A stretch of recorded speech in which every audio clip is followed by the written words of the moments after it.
Hello everyone, here is the review of DNA. ఇది ఒక Telugu dubbed Tamil crime investigation thriller movie అనమాట.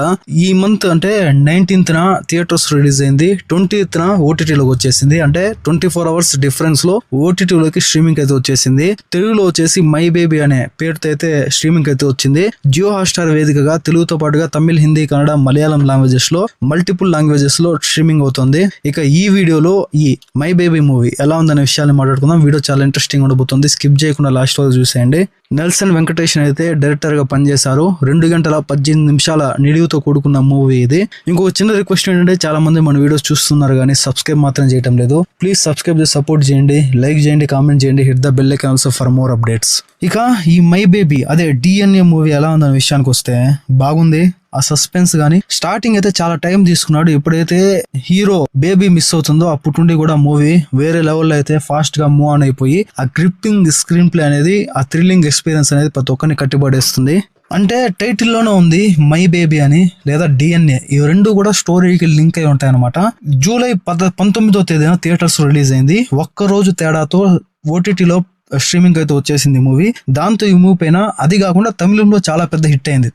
తమిళ్ ఇండస్ట్రీలో ఈ మూవీ రిలీజ్ అయిన తర్వాత ఆ ఎక్స్పెక్టేషన్స్ అయితే కూడా ఈ మూవీ పైన ఉన్నాయన్నమాట. బేసిక్ గా మూవీ ప్లాట్ ఏంటంటే, ఇప్పుడున్న జనరేషన్ లో చాలా హాస్పిటల్స్ లో పుట్టిన బిడ్డలు అంటే పుట్టిన వెంటనే కూడా ఎన్నో అంటే స్కామ్స్ కి పాల్పడుతున్నారు. బిడ్డల్ని మార్చేయడము లేదా బిడ్డల్ని దొంగలించడము, ఇట్లాంటి చాలా సంఘటనలు మనం చూస్తున్నాం అనమాట. దానికి సంబంధించిన స్టోరీ ఇది. ఇందులో మెయిన్ రోల్ నటించిన ఆనంద్ అథర్వ అనే క్యారెక్టర్ నటించాడు. అతను వచ్చి చెన్నైలో అంటే ఒక తాగుబోతులాగా డ్రగ్ అడిక్ట్ అయిపోతాడు, మందుకి బానిస అయిపోతాడు. ఎందుకంటే తను ప్రేమించిన అమ్మాయి శరణ్య మానస చౌదరి అనేది తనకు దూరం అవుతుంది. ఆ బాధతో కుంగిపోయి ఉంటాడు అనమాట.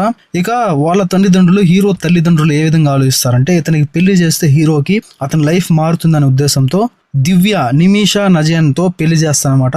అంటే ఆవిడకి కూడా కొద్దిగా అంటే సైకలాజికల్ ప్రాబ్లం ఉంటుంది. అది తెలిసి కూడా హీరో పెళ్లి చేసుకుంటాడు. వారి పెళ్లి అవుతుంది. దివ్య గర్భవతి అవుతుంది. ఒక ప్రముఖ హాస్పిటల్లో కూడా ఒక మగబిడ్డని అయితే జన్మిస్తుంది అనమాట వాళ్ళిద్దరికి. అయితే బాబుని ఇంక్యుబేటర్ లో పెట్టాలని చెప్పింది డాక్టర్స్ అయితే తీసుకెళ్తారు. మళ్ళీ కొద్దిసేపు తర్వాత ఆ బిడ్డను తల్లి దగ్గరికి చేతిలో పెట్టంగానే అది తన బిడ్డ కాదని చెప్పింది దివ్య. హీరో వాళ్ళ భార్య అయితే గుర్తుపడేస్తుంది, గొడవ చేస్తుంది. ఇక ఆమెకి ఆల్రెడీ సైకలాజికల్ ప్రాబ్లం ఉంది కదా, అలా అని చెప్పి కన్విన్స్ చేసే ప్రయత్నం అయితే చేస్తారు. ఇక హీరోయిన్ బాధ చూడలేక ఆనంద్ హీరో వచ్చేసి ఆ బాబుకి వేరే హాస్పిటల్లో డిఎన్ఏ టెస్ట్లు చేపిస్తాడనమాట. అక్కడ తెలిసిపోతుంది తను తన బిడ్డ కాదని చెప్పింది. తన బాబుని ఎవరో కిడ్నాప్ చేస్తారని చెప్పింది హీరో గుర్తిస్తాడనమాట. ఇక్కడ అసలైన చిక్కుముడి స్టార్ట్ అవుతుంది. అసలు తన బిడ్డని కిడ్నాప్ చేయాల్సిన అవసరం ఏమొచ్చింది, ఇంతకీ తనకిచ్చిన బిడ్డ వాళ్ళ తల్లిదండ్రులు ఎవరు, తన బిడ్డను నిజమైన బిడ్డను ఎవరు తీసుకెళ్లారు, పోలీసులతో కలిసి ఆనంద్ ఏ విధంగా ఇన్వెస్టిగేషన్ చేసి ఒక సాల్వ్ అనేది కనుక్కున్నాడు ఈ ప్రాబ్లం కి అనేది ఈ మూవీ స్టోరీ అనమాట.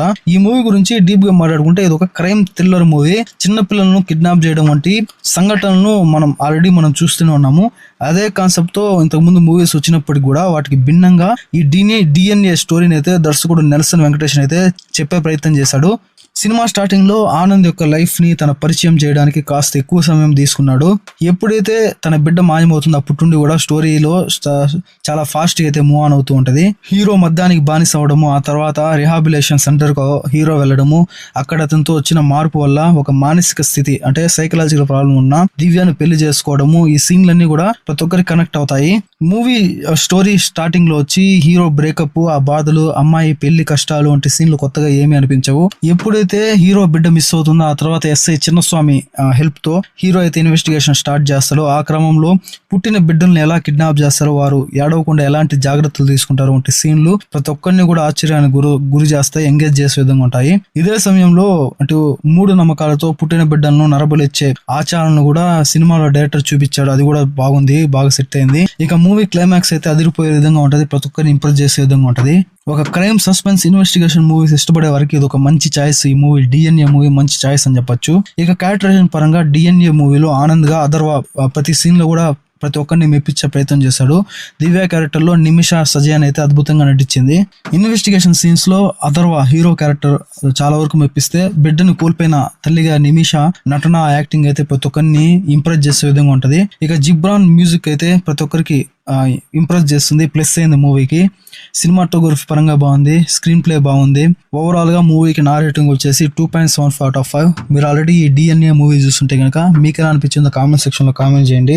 ఫ్యామిలీతో కలిసి చూడొచ్చు. అంటే ఎటువంటి బోల్డ్ కంటెంట్, మసాలా సీన్స్, అసభ్య పదజాలము, డైలాగ్స్ అయితే లేవు. ప్రతి ఒక్కరు ఫ్యామిలీతో కలిసి చాలా చక్కగా ఎంజాయ్ చేయొచ్చు ఈ మూవీని. ఇలాంటి మూవీ రివ్యూస్ కోసం, మూవీ అప్డేట్స్ కోసం మా వీడియో మీకు నచ్చినట్లయితే ప్లీజ్ సబ్స్క్రైబ్ చేసి సపోర్ట్ చేయండి. నెక్స్ట్ వీడియోతో మళ్ళీ కలుద్దాం. అప్పటి వరకు stay tune. Thanks for watching.